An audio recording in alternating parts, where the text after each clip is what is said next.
ચારોલા પાસે ગંભીર અકસ્માત સર્જાયો। અકસ્માતમાં યુવાનનું મોત।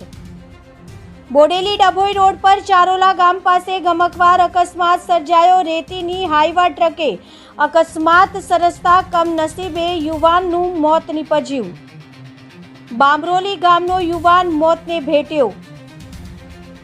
હાલમાં 8 વાગ્યાની આસપાસ બન્યો આ અકસ્માત, જેમાં ચારોલા ગામ પાસે રેતીની હાઈવા ટ્રકે યુવાનની અડફેટમાં લેતા યુવાન અલ્પેશભાઈ શંકરભાઈ બારિયા, ઉંમર 35, ગામ બામરોલી, જિલ્લો છોટાઉદેપુરનું મોત નીપજ્યું છે।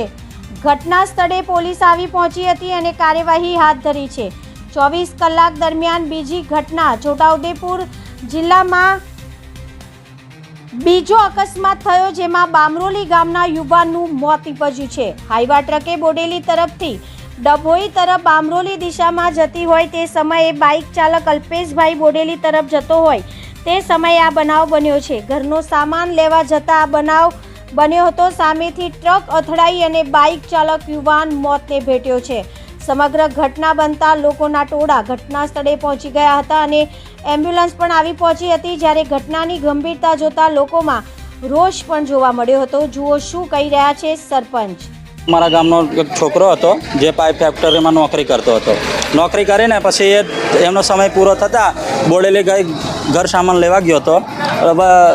ઘર સામાન લેવા જતાં રસ્તામાં એક રેતીની ટ્રકે એ છોકરાને બિલકુલ રોડની વચ્ચોવચ્ચ એક્સિડન્ટ કરતા છોરો ચારોલા ઘટના સ્થળે જ મૃત્યુ પામ્યો છે।